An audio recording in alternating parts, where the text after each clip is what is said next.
हूं आपके साथ अमित शर्मा। बड़ी जानकारी आपको देते हैं। सीएम पुष्कर सिंह धामी ने देहरादून के डांडा नूरीवाला में 58.32 करोड़ रुपए की लागत से बनने वाले ग्राम्य विकास भवन का शिलान्यास किया। मुख्यमंत्री ने ग्रामीण विकास विभाग के एकीकृत भवन के शिलान्यास पर शुभकामनाएं देते हुए कहा कि यह भवन ग्रामीण विकास के क्षेत्र में महत्वपूर्ण साबित होगा।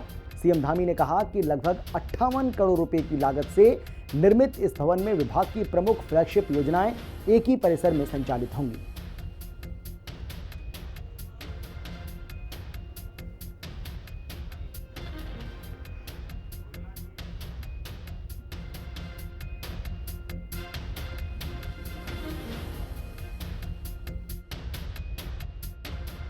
कि ग्राम विकास एक बहुत बड़ा विभाग है और उसमें उसकी कई शाखाएं हैं। और अक्सर देखने में ये आता है कि ग्राम विकास से संबंधित कामों के लिए हमारे गांव के लोगों को, इससे संबंधित लोगों को जगह जगह जाना पड़ता था। जब एक ही छत के नीचे सारी सुविधाएं, सारे भवन होंगे तो उनको ये भागदौड़ बचेगी और सारी सुविधाएं यहाँ पर मिलेंगी।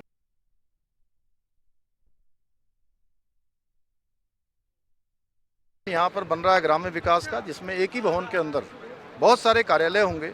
यहाँ पर ग्रामीण विकास से जुड़ी हुई सभी योजनाएं होंगी। लोगों को अनेक दफ्तरों का आना जाना पड़ता था, संसाधन भी खर्चे होते थे, समय भी खर्च होता था। अब यहाँ पर एकीकृत भवन बन जाएगा। एक ही स्थान पर सभी कार्यालय यहाँ पर मिलेंगे, सभी लोग मिलेंगे।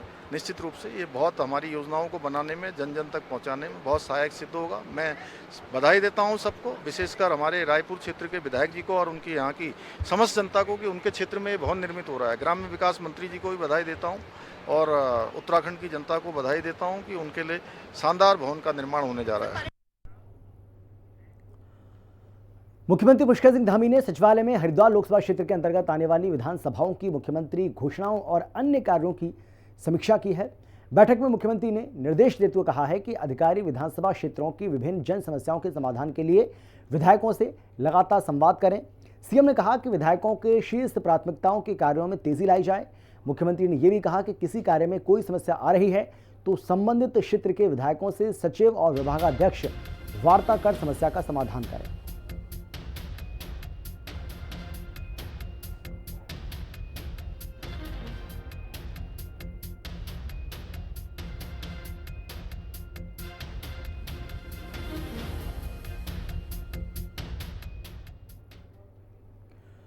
मुख्यमंत्री पुष्कर सिंह धामी से शुक्रवार को मुख्यमंत्री कैंप कार्यालय में भारतीय सेना के मध्य कमान के general officer commanding in chief lieutenant general Anirudh Sen Gupta UYSM AVSM YSM ने शिष्टाचार भेंट की है। इस दौरान राज्य के सीमावर्ती क्षेत्रों में सैन्य एवं नागरिक प्रशासन के बीच बेहतर समन्वय स्थापित करने को लेकर विचार विमर्श हुआ। लेफ्टिनेंट जनरल अनिरुद्ध सेन गुप्ता ने मुख्यमंत्री को सीमांत क्षेत्रों के समग्र विकास हेतु मध्य कमान द्वारा संचालित कार्यक्रमों की जानकारी दी। उन्होंने बताया कि भारतीय सेना सुरक्षा व्यवस्था के साथ साथ सामाजिक विकास के लिए भी पूरी प्रतिबद्धता के साथ काम कर रही है।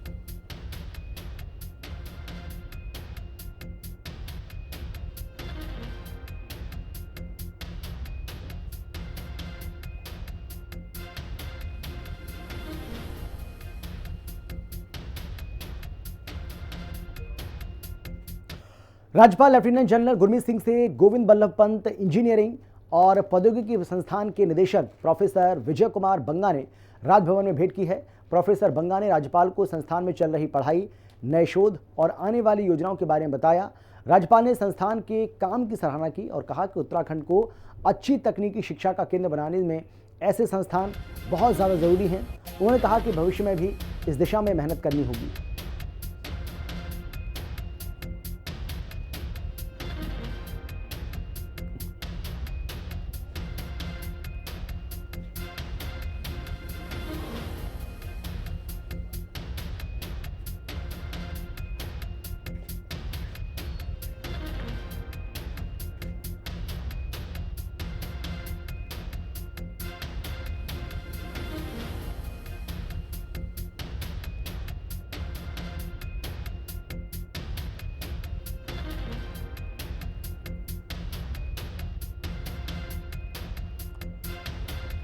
ये तस्वीरें आपको हम दिखा रहे हैं, तस्वीरें आपके सामने।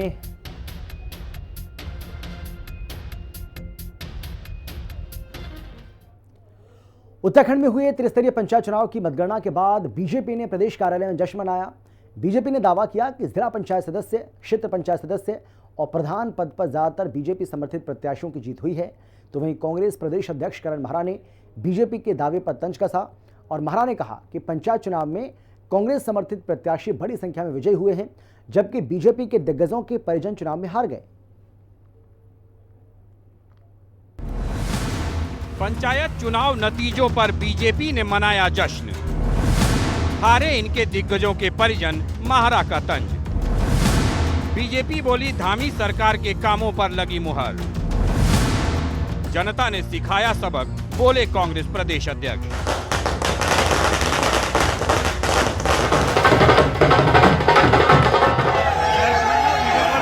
उत्तराखंड में त्रिस्तरीय पंचायत चुनाव में जिला पंचायत सदस्य के सभी 358 पदों के चुनाव के परिणाम घोषित कर दिए गए हैं। वहीं क्षेत्र पंचायत सदस्य और ग्राम प्रधान के पदों के चुनाव परिणाम भी घोषित हो गए हैं। बीजेपी ने पंचायत चुनाव नतीजों को अपने पक्ष में बताया है।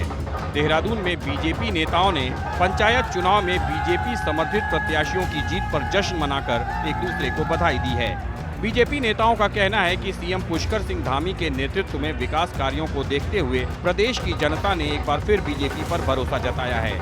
वहीं पंचायत चुनाव के परिणामों को कांग्रेस ने अपने पक्ष में बताया है। कांग्रेस प्रदेश अध्यक्ष करण महरा ने कहा है कि भाजपा की कुनीतियों और निर्वाचन आयोग के पक्षपात के विरोध में जनता ने मतदान किया है। करण महरा ने बीजेपी के दिग्गज नेताओं के नाम गिनाए जिनके परिजन चुनाव हारे हैं। महरा ने कहा कि बीजेपी प्रदेश अध्यक्ष के अपने जिले में बीजेपी समर्थित प्रत्याशी हार गए, ऐसे में बीजेपी किस बात का जश्न मना रही है।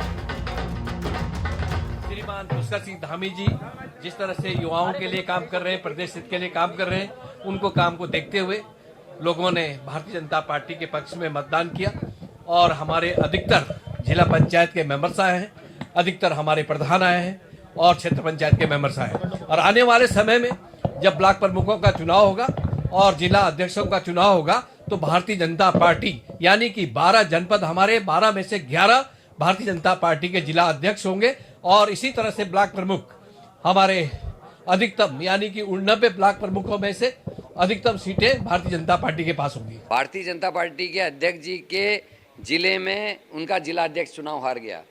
सरिता आर्या जो कांग्रेस की पहले विधायक रही, उनका बेटा बीजेपी से विधायक, उनका बेटा हार गया। राम सिंह केड़ा नैनीताल उनका जो बेटा है वो चुनाव उनकी बहू चुनाव हार गई। उसके अलावा दिलीप रावत जो लैंसडाउन से विधायक हैं, महंत जी, उनकी पत्नी चुनाव हार गई। नैनीताल की निवर्तमान जिला पंचायत अध्यक्ष मिसेस टोलिया चुनाव हार गई। पूरन सिंह फड़त्याल पूर्व विधायक भारतीय जनता पार्टी बेटी चुनाव हार गई। कैलाश गहतोड़ी जी जिन्होंने मुख्यमंत्री के लिए अपना पद छोड़ा था, उनके परिजन चुनाव हार गए। तो ये सब ये दिखाता है कि भारतीय जनता पार्टी से खासी नाराजी लोगों के बीच में है और भारतीय जनता पार्टी को लोग अब पचा नहीं रहे। पंचायत चुनाव में बीजेपी बड़ी जीत का दावा कर जश्न तो मना रही है, लेकिन भाजपाई दिग्गजों के परिजनों की पराजय से ये जश्न फीका हो रहा है। बीजेपी प्रदेश अध्यक्ष महेंद्र भट्ट के गृह जिले में बीजेपी की पराजय, लैंसडाउन विधायक दिलीप रावत की पत्नी और पूर्व मंत्री राजेंद्र भंडारी की पत्नी सहित कई वरिष्ठ नेताओं के परिजनों की हार से बीजेपी की किरकिरी हो रही है और यही वजह है कि कांग्रेस बीजेपी पर तंज कस रही है। देखना होगा कि पंचायत चुनाव में दिग्गजों के क्षेत्र में मिली हार की समीक्षा कर बीजेपी आगे के लिए सबक लेती है या ये परिणाम जश्न के शोर में दब कर रह जाते हैं। देहरादून से संवाददाता दीपिका भंडारी और शुभांगी भट्ट के साथ ब्यूरो रिपोर्ट, हिंदी खबर। पौड़ी जिले की पाबो ब्लॉक के कुई गांव में सबसे युवा प्रधान मिले हैं। 22 वर्षीय साक्षी ने पंचायत चुनाव में जीत दर्ज कर गांव की सबसे युवा प्रधान बनने का गौरव हासिल किया है। देहरादून से बीटेक की पढ़ाई पूरी कर गांव लौटी हैं इस बेटी ने अपने क्षेत्र का विकास करने की ठानी है। साक्षी का कहना है कि वो अपनी तकनीकी ज्ञान और शहरी अनुभव का उपयोग कर गांव के समग्र विकास में काम करेंगी। उनका सपना है कि गांव में शिक्षा, स्वास्थ्य और रोजगार के नए आयाम विकसित किए जाएं।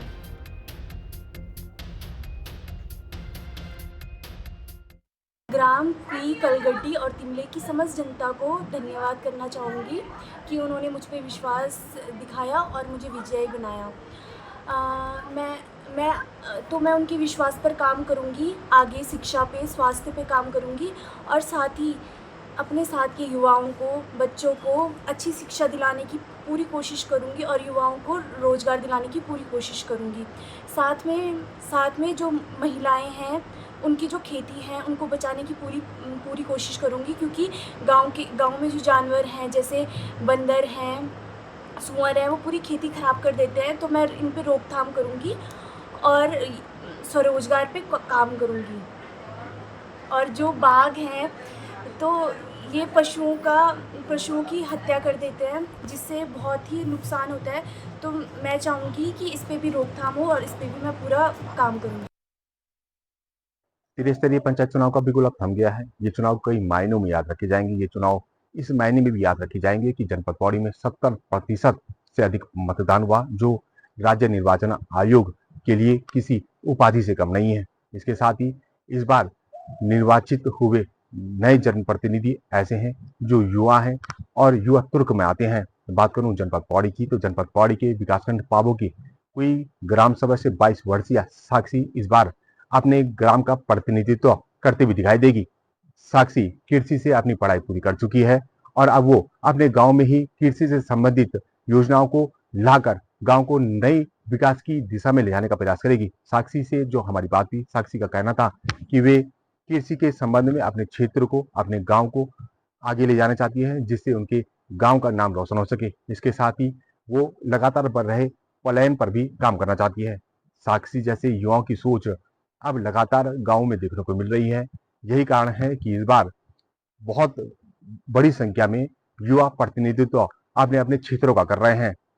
अगर ऐसे ही युवा अपने क्षेत्र की ओर गंभीरता से ध्यान दे तो वो दिन अब दूर नहीं कि जब खाली होते, बंजर होते हमारे गांव फिर से आबाद हो सकेंगे। हमें उम्मीद करनी चाहिए साक्षी जैसे युवाओं से, जो शहर की चकाचौंध छोड़कर अपने गांव वापस लौटे हैं और अब उन्हें अपने गांव का प्रतिनिधित्व करने का मौका मिल रहा है। हिंदी खबर के लिए जनपद पौड़ी से मुकेश बचेती की रिपोर्ट। पंचायत चुनाव के बाद अब जिला पंचायत के सदस्य अपने अपने प्रमाण पत्र लेने लगे हैं। जो सदस्य जीते हैं वो जनता की मदद करने का वादा भी कर रहे हैं। अब जिला पंचायत अध्यक्ष बनने को लेकर कांग्रेस और बीजेपी में बहस शुरू हो गई है। बीजेपी के नेता कहते हैं कि अध्यक्ष उनकी ही पार्टी का होगा, तो कांग्रेस के नेता कहते हैं कि इस बार तो उनका ही अध्यक्ष बनेगा, क्योंकि जनता बदलाव चाहती है। हालांकि अभी तक किसी ने अध्यक्ष का नाम नहीं बताया।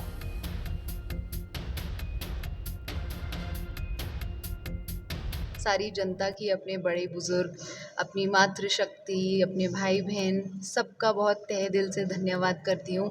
बहुत ही अच्छा समर्थन मिला है और मैं अपनी जनता की बहुत बहुत आभारी हूँ। और अब जो भी मैंने अपनी जनता से वादे किए हैं, जो भी समस्याओं का समाधान करने का हमने उन्हें प्रयास किया है, वो हम आगे करते रहेंगे। धन्यवाद आपके चैनल को देता हूँ और धन्यवाद देता हूँ अपनी क्षेत्र की जनता को। उन देवतुल्य जनता है जिन्होंने मेरे इतना तन मन धन से सहयोग किया मेरे साथ और कंधे से कंधे मिला के मेरे साथ चुनाव में गए। और आने वाले भविष्य में वहाँ पे जो जल जंगल ज़मीन के बारे में, प्लस जो रास्ते होते हैं, विकट रास्ते हैं, बहुत सारी समस्याएं हैं गांव में। कहीं रास्ते नहीं है, कहीं पुल नहीं है, कहीं नहरें नहीं है, स्कूलें नहीं है। उन पे मैं खरा उतर के विकास की राह दिखूँगा और पूरी जनता को स्वस्थ करूँगा, सबसे मिलजुल के कंधे से कंधे मिला के। और से यदि कांग्रेस पार्टी मुझे अधिकृत करती है तो मैं दावेदारी करूँगा और पूरे दमखम के साथ। और मेरे साथ बहुत साथी आ रखे हैं, हमारे निर्दलीय आ रखे हैं, बहुत मेरे दोस्त मित्र अन्य दलों में भी आ रखे हैं कांग्रेस के अलावा। सब मेरा सहयोग करेंगे। यदि मुझे पार्टी द्वारा मौका दिया गया तो मैं यहाँ पे पूरा प्रयास करूँगा और विजय पताका लहराने का प्रयास करूँगा। और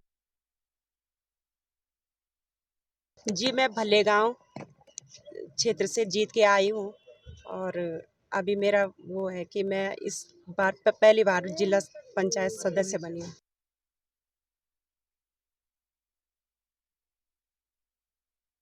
जो अधिकृत प्रत्याशी थे, तब चाहे भारतीय जनता पार्टी की हो या हमारे इस समय 14 अधिकृत प्रत्याशी हमारे जीत कर आ गए हैं।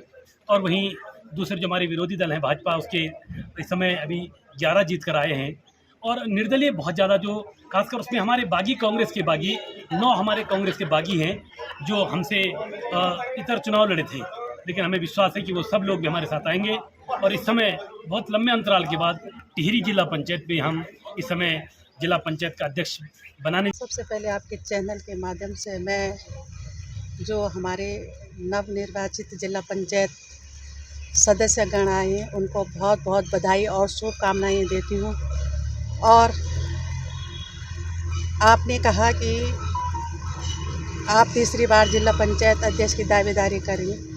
मैं आपके चैनल के माध्यम से ये कहना चाहती हूँ, मैं अपनी पार्टी के संगठन का, जिला नेतृत्व का, प्रदेश नेतृत्व का, प्रदेश के माननीय मुख्यमंत्री जी का बहुत बहुत बधाई और धन्यवाद देना चाहती हूँ, जिन्होंने मुझे अखोड़ी सीट से जिला पंचायत सदस्य के लिए आतिथ्य किया है। और रही टिकट की बारी, आपने कहा कि आप तीसरी बार अध्यक्ष की दावेदारी कर रहे हैं। एक जिला पंचायत सदस्य होने के नाते और पार्टी में रहने के नाते मेरा एक दायित्व भी और अधिकार बनता है कि मैं अध्यक्ष की दावेदारी करूं। और इसमें जो हाईकमान का, हमारे संगठन का जो निर्देश होगा उस पर मैं खरा उतरने की कोशिश करूंगी। त्रिस्तरीय पंचायत चुनाव में महिलाओं का दबदबा रहा। एक और जहां देहरादून के रायपुर में देवरानी जेठानी ने जीत हासिल की, तो वहीं 21 और 22 साल की लड़कियों ने ग्राम प्रधान बनकर ये साबित कर दिया कि महिलाएं सिर्फ घर पर ही नहीं बल्कि पूरे गांव को भी संभाल सकती हैं। सीएम द्वारा गोद लिए गए गांव सारकोट में 21 साल की प्रियंका नेगी ग्राम प्रधान बनी, जिनको सीएम धामी ने बधाई दी।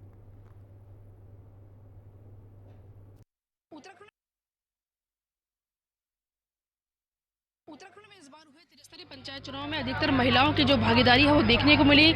महिलाओं में वोटिंग को लेकर भी उत्साह जो है वो देखने को मिला।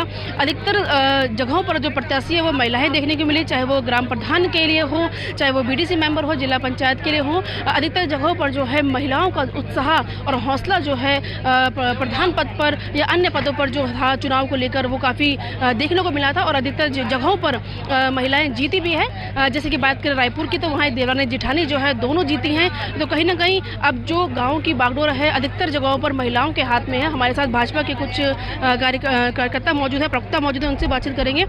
मैम, अधिकतर आपने देखा होगा इस बार जो प्रत्याशी है अधिकतर जगहों पर महिलाओं को बनाया गया था और अच्छी खासी जीत भी हासिल की है महिलाओं ने, चाहे भाजपा हो चाहे कांग्रेस हो। क्या कहेंगे, किस तरीके से भागीदारी आगे भी रहेगी महिलाओं? देखिए, महिला सशक्तिकरण उत्तराखंड में मैं कहूँगी कि बहुत आगे है और जिस प्रकार से सरकार महिलाओं के लिए कार्य कर रही है, महिलाओं का जो जोश और उत्साह है वो बना हुआ है। आपने देखा कि त्रिस्तरीय चुनाव में हम लोगों ने महिलाओं को 50% आरक्षण दिया था और आज आप देख रहे हैं कि वो महिलाएं अपने भाइयों के साथ में कंधे से कंधा मिला के विकास कार्य कर रही हैं। तो ये बहुत अच्छी पहल है और ज़्यादा से ज़्यादा महिलाओं का जो है पॉलिटिकली ओरिएंटेशन हो, इसके लिए हम काम कर रहे हैं और महिलाएं बखूबी कार्य भी कर रही हैं। तो मैं अपनी मातृशक्ति को साधुवाद देती हूँ और जितने भी त्रिस्तरीय चुनाव में जो प्रत्याशी जीत के आए उन सबको शुभकामनाएं देती हूँ। आपने जैसे देखा कि अधिकतर जगहों पर जो है कहीं 21 साल की, 22 साल की जो युवतियां हैं वो भी जीती हैं। क्या आप क्या कहेंगे? नहीं, सबको मौका मिलना चाहिए काम करने का। अब ऐसा नहीं है कि एज का ही फ़र्क पड़ना चाहिए। काम तो जिसको लगता है कि वो कर सकता है और मतलब पार्टी ने अगर टिकट दिया है तो कुछ सोच के ही दिया होगा। अब जो है अधिकतर जगहों पर युवतियों के हाथ में 22-23 साल की लड़कियां, उनके हाथ पर गाँव के विकास की बागडोर है। क्या लगता है कितना विकास कर पाएंगे? मुझे तो बहुत ज़्यादा संभावना दिखाई देता है, क्योंकि आजकल चारों तरफ देखो तो स्पेशली हम युवतियों को टारगेट किया जा रहा है हर एक जगह पे। तो हम चाहते हैं कि युवतियों को आगे आकर के इन सारी चीज़ों की अगेंस्ट खड़ा होना बहुत ज़रूरी है और इस चीज़ में एक औरत ही दूसरे औरत को सपोर्ट कर सकता है, सहारा दे सकता है। और अगर ये चीज़ अगर कोई छोटी उम्र के लड़कियां जो पहले कॉन्शियस हो जाए और वो बाकी समाज को कॉन्शियस करे, ये बहुत ज़्यादा ज़रूरी है। और मेरे हिसाब से आगे जो भी प्रत्याशी जो लोग भी आ रहे हैं जीत के, वो लोग ज़रूर इस बात पे ध्यान देंगे और मैं उनसे निवेदन करूंगी कि वो लोग ज़रूर इस पे ध्यान दें। और बाकी सारी चीज़ें तो खैर सब लोग देखते हैं, लेकिन ये पर्टिकुलर एक चीज़ जो कि जैसे नशे की चंगुल में आना, ये सारी चीज़ें जो है नव जो हम लोगों का प्रजन्म है उन लोगों को बचाने के लिए। और मुझे लगता है कि इसमें ये जो 21-22 साल की जो नई पीढ़ी के जो भी लोग आ रहे हैं, प्रत्याशी हो या जो जीत के आ रहे हैं, वो इसमें बहुत ज़्यादा काम करेंगे और मैं उन्हीं के लिए आग्रह भी करूँगी कि ऐसा कुछ करें। नमस्कार। बिल्कुल, तो देखिए महिलाओं की जो भागीदारी है इस बार त्रिस्तरीय पंचायत चुनाव में जो है काफ़ी अच्छी रही है और जिस तरीके से महिलाएं पूरे घर को संभालती हैं, पूरे किचन को संभालती हैं, तो पूरी विश्वास है पार्टी को, तमाम उन कार्यकर्ताओं को और उनके समर्थकों को, गांव वालों को कि जो जिस महिला के हाथ में उन्होंने बागडोर दी है और प्रत्याशी उनको टिकट देकर उनको जिताया भी है लोगों ने, वो ज़रूर उनके गाँव का विकास जो है उसमें उसको पूरा समर्थन करेंगे, पूरा विकास जो है वो भी करेंगी। कैमरा पर्सन विजेंद्र रतूड़ी के साथ दीपिका भंडारी, हिंदी खबर, देहरादून।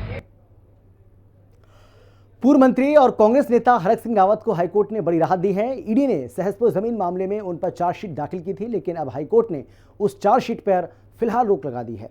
हरक सिंह ने ईडी की कार्रवाई को गलत बताते हुए कोर्ट में पर अदालत ने सुनवाई के बाद चार्जशीट पर स्टे यानी कि रोक लगाई है। उनके वकील हिमांशु पाल ने इस फैसले की जानकारी दी।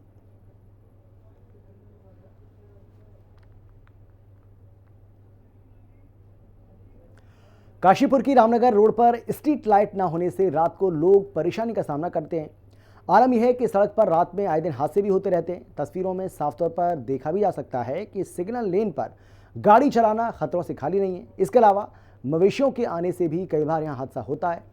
दिक्कतों और हादसों को लेकर कई बार शिकायत की गई, लेकिन प्रशासन की नींद अभी तक नहीं टूटी है।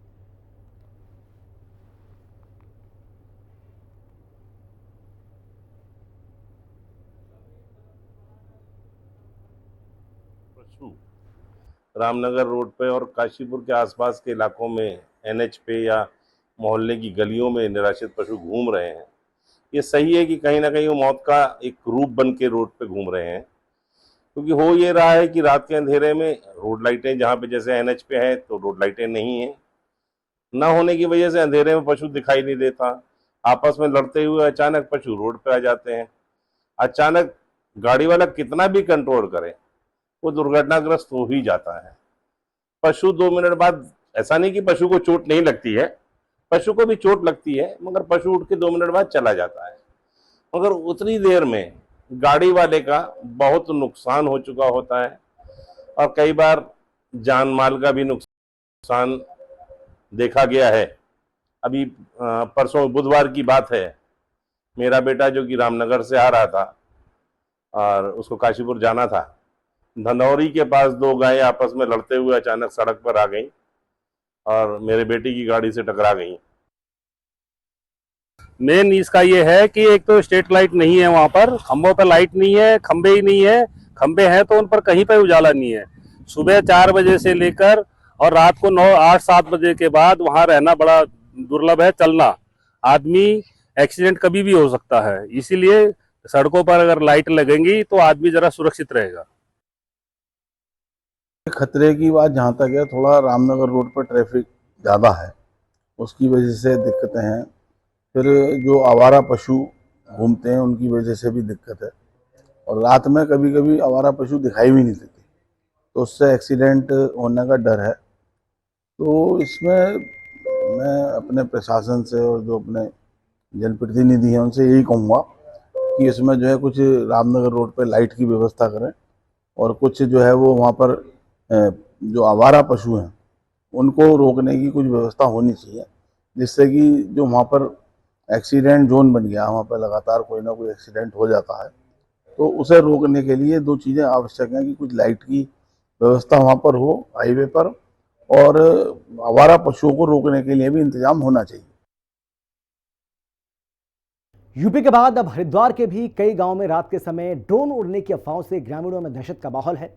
ग्रामीणों का मानना है कि चोर इन ड्रोन का उपयोग घरों की रेकी करने और चोरी की वारदातों को अंजाम देने के लिए कर रहे हैं।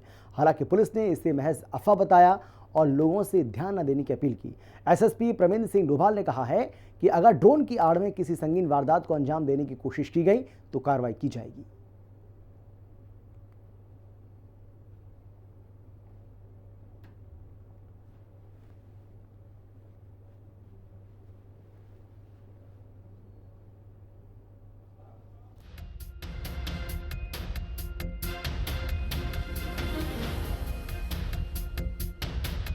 ये एक अफवाह लगातार पिछले कुछ दिनों से ग्रामीण क्षेत्र में चल रही है। इस संबंध में हमारे द्वारा पूर्व में स्पष्ट भी किया गया है। ये जो सूचनाएं हैं, इस प्रकार की जो अफवाहें हैं, वो उत्तर प्रदेश के हमारे सीमावर्ती जनपदों से स्टार्ट हुई थी और अब हमारे जनपद में भी ग्रामीण क्षेत्रों में लगातार सुना जा रहा है। इस संबंध में अगर किसी को भी कोई भी सूचना मिलती है या कोई अफवाह पे इस प्रकार ध्यान ना दें, अगर कोई ऐसी कोई सूचना देता है, तत्काल आप पुलिस को बताइए। पुलिस इसके संबंध में जो भी आवश्यक विधिक कार्रवाई है वो की जाएगी। लेकिन इसका एक डर दिखा के मारपीट करना, इस तरीके की कोई घटना आएंगी उसमें सख्त कार्रवाई पुलिस के द्वारा की जाएगी। क्या कुछ क्लैरिफाई किया गया, क्या ये सर्वे वाले ही ड्रोन से जोड़ देखिए, उत्तर प्रदेश में ये बात बिल्कुल संज्ञान में आई थी कि सर्वे के लिए ही ये ड्रोनों का उपयोग किया जा रहा था, जो नदी घाटों का सर्वे किया जाना था। उत्तर प्रदेश के क्योंकि हमारा सीमावर्ती जनपद है, उत्तराखंड में इस प्रकार का कोई भी सर्वे नहीं है, न प्रस्तावित है।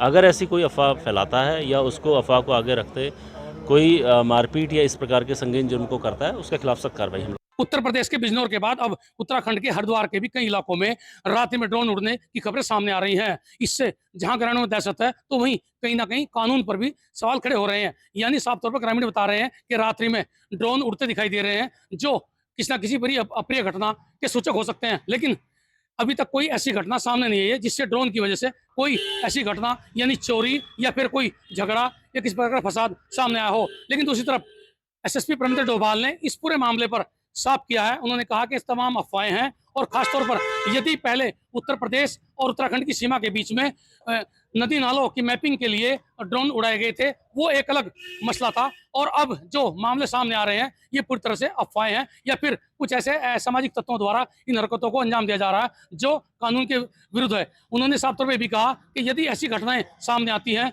या फिर कोई इस तरह की अफवाह फैलाता है, तो उसकी सूचना पुलिस को जरूर दें ताकि समय रहते कार्रवाई की जा सके। उन्होंने और भी कहा, उन्होंने ये भी कहा है कि यदि इस घटनाओं की आड़ में यानी ड्रोन उड़ाने की आड़ में कोई गलत कार्य को अंजाम देता है, तो उसके खिलाफ सख्त कार्रवाई की जाएगी। पुलिस किसी भी सूरत में ऐसे लोगों को नहीं बख्शेगी जो कहीं ना कहीं असामाजिक कार्यों में लिप्त होंगे। जसवीर सिंह, हिंदी खबर, लक्सर। और देहरादून से एक बड़ी जानकारी आपको मिलते हैं, जहां पंचायत चुनाव को लेकर बड़ी खबर सामने आ रही है। जिला पंचायत अध्यक्ष पद पर आरक्षण घोषित किया गया है। दून जिला पंचायत में अध्यक्ष की सीट पर सामान्य महिला, अल्मोड़ा में अध्यक्ष के लिए सीट महिला के लिए आरक्षित की गई है।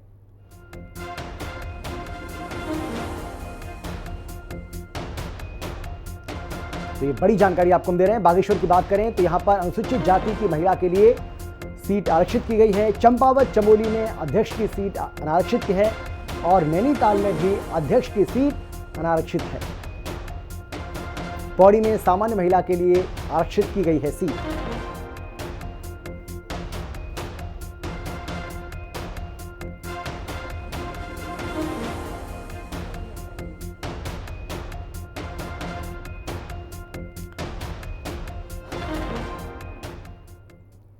और बात करेंगे काशीपुर की, जहां पर हड्डी रोग विशेषज्ञ 3 से 10 अगस्त तक बोन एंड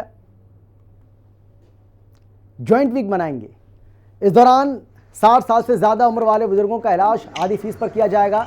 4 अगस्त को हर साल IOA bone and joint day मनाया जाता है। इस बार की थीम है बुजुर्ग रोजाना टहलें और हल्की फुल्की एक्सरसाइज करें। डॉक्टर्स ने प्रोटीन वाला खाना, दूध, धूप से कैल्शियम लेना और समय समय पर जांच करवाने की सलाह दी है।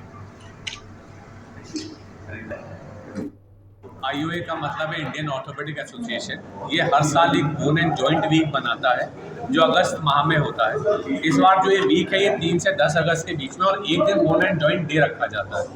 हर साल की एक थीम होती है जो हमारे प्रेसिडेंट निकालते हैं। इस बार की थीम आज जैसे आप लोगों को बताई भी है, ओल्ड इज गोल्ड, कि जो हमारे पुराने बुजुर्ग आ रहे हैं वो सोने से कम नहीं है, उन्हें हमें केयर करके उन्हें संभाल के रखना है, क्योंकि उन्हीं की एक्सपीरियंसेस, उन्हीं की बातों से हमें आगे की चीज़ का मार्गदर्शन होता है। So this is old is gold 360 care for the elderly. इसमें जो डिफरेंट हमारे ऑर्थोपेडिक सर्जन हैं शहर के, वो अलग अलग एक्टिविटी कर रहे हैं। अगर हम बात करें, हम KVR हॉस्पिटल में 3 से 10 अगस्त के बीच में जितने भी हमारे बुजुर्ग गण हैं 60 साल से ऊपर के, उनको 50% OPD में डिस्काउंट होगा, उन्हें प्रायोरिटी पे देखा जाएगा। 4 तारीख को जिस दिन बोन एंड जॉइंट डे है, उस दिन हमारा वरिष्ठ नागरिक कल्याण समिति एक समूह है काशीपुर का, जिसमें 60 साल से ऊपर के हमारे वरिष्ठ नागरिक जो हैं उसमें हैं। उनके लिए हम एक टॉक करेंगे कि कैसे वो अपने को गिरने से बचा सकते हैं, कैसे अपने को सही रख सकते हैं, अपनी जो हड्डियों में कैल्शियम की कमी, ऑस्टियोपोरोसिस खासकर महिलाओं में होती है। और फिलहाल इतना ही, छोटे से ब्रेक के बाद फौरन लौट रहे हैं। आप देखते रहिए हिंदी खबर।